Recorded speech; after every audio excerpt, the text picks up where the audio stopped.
The Intifada dragged on. Israel elected a new prime minister, Ariel Sharon. Negotiating with Yasser Arafat was the last thing on his mind. On a day when the conflict was at its most savage, he was caught chatting with his chief of staff. ואני באתי, ישבתי ליד שרון, ולא שמתי לב שהמיקרופונים מונחים על השולחן. צריך להעיף אותו. להעיף אותו. אני יודע. זאת ההזדמנות עכשיו, לא יהיה הזדמנות אחרת. עכשיו אני רוצה לדבר איתך. ואני אמרתי לשרון, תשמע, לא צריך לחכות יותר, וצריך לגרש את האיש הזה, כי כל עוד הוא כאן, פיגועי התופת יימשכו.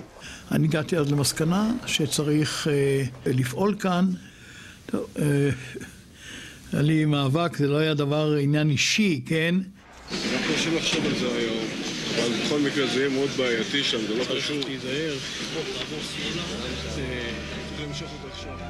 Sharon would spend the next 3 years trying to defeat Yasser Arafat once and for all. 9 months after Bush became president, America's priorities changed. The Secretary of State, Colin Powell, persuaded the president that to win Arab allies for his war on terror, he could no longer ignore the Palestinians. I said that it is easy to say, well, let's not have anything to do with Chairman Arafat. But my responsibility to the president and to our foreign policy was to keep engaged with the Arab community, with all the other Arab nations. And they were, you know, with Arafat at this time. Some in the cabinet thought Powell was wasting his time.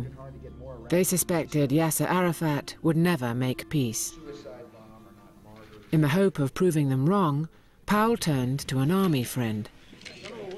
Secretary Powell sat down with me and basically said what is important is to get a ceasefire, because it was difficult for the parties, particularly the Israelis, to continue the process if they were under attack by Hamas, Islamic Jihad, the extremist groups. But what Israel's prime minister wanted was to prove to the Americans that Arafat was a terrorist. And the day before Powell's envoy arrived, something turned up. התחיל להגיע אלינו המודיעין לגבי הקרין A, והתחלנו להבין גם מה נמצא על הקרין A. לנו היה ברור שצריך למנוע את ההגעה של 50 טון אמצעי לחימה לידיים של ארגוני הטרור. It was a highly sensitive operation, as the ship was in international waters. The Israeli chief of staff took direct charge from the air. החפ"ק המעופף הזה שטס מעל אזור ההשתלטות על האונייה, החיילים שלנו רצו למחסנים של האונייה, והמחסן הראשון היה ריק, והמחסן השני היה ריק, ואז הדפיקות לב שלנו ככה גברו, אמרנו אוי ואבוי, פשטנו על אונייה שהיא ריקה. אז הייתה איזו צעקה, הנה מצאנו את הטילים הראשונים, את הסגרים הראשונים, את המוקשים הראשונים. אז הייתה הנחת רווחה שאכן השתלטנו באופן מושלם. The capture of the ship was kept secret because it was not yet in Israel's waters. While it was on its way, American envoy General Zinni arrived in Israel. I went in to see Prime Minister Sharon. We were at his farm. And he said, I have something very important to tell you. אז הייתה רק הוכחה, היה לנו יותר קל להוכיח. ערפאת הוא אבי הטרור, כן? יוזם הטרור. ותיאר לו בעצם, מה הוא היה? ספינה, קרין A, עם התחמושת, עם הנשק, עם המוקשים, עם הטילים, ערכות של טונות של חומרי נפץ, עם טומיגנים, עם הכל.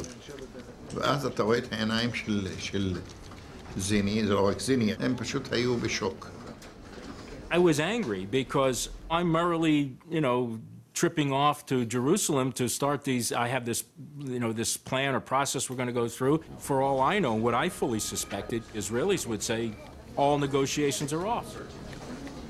As I watched the Israeli Prime Minister in a very cool, comfortable, and confident manner, I thought about the image of the spider and the fly, because he really did have Arafat now. הדבר הזה היה בעל חשיבות רבה, כי הוא נתן דוגמה ברורה שאי אפשר לטעות בה על הקשר הישיר של ערפאת עם הטרור ואת ההכנות להצטיידות באמצעים, בכלי נשק רבים, והיו שם כלי נשק רבים מאוד. I said, Mr. Prime Minister, I would like to be able to break the news of the Karenay to Arafat. This might give me some leverage with Arafat and say, you know, now you've been caught with your hand in the cookie jar. אריק אמר לו, אין בעיה, אבל תחכה בבקשה עד הצהריים. שהספינה תיכנס כבר למים הטריטוריאליים שלנו, ושהכל יהיה בסדר. When the American envoy left for a lunch with Arafat, Sharon's team congratulated themselves on nailing their old enemy.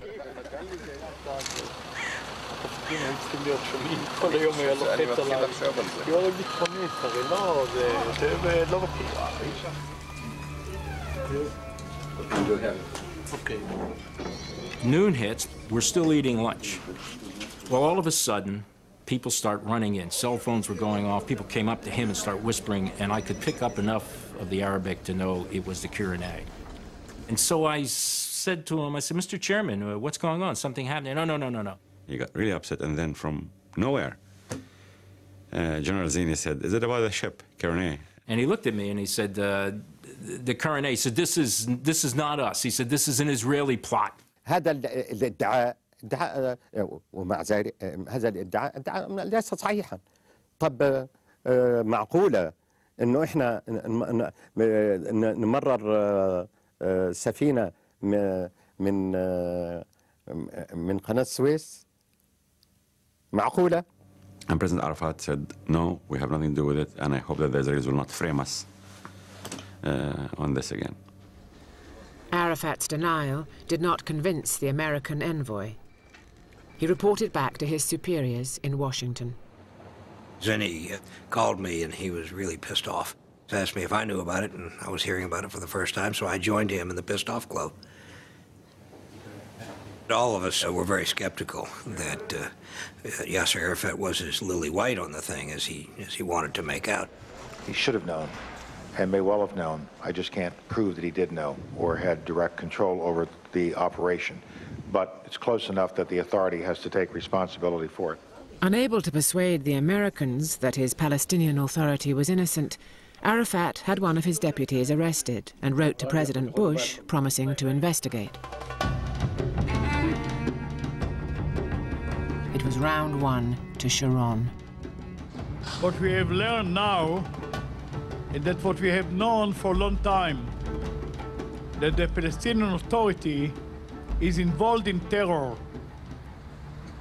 The strategy of Arafat is a strategy of terror.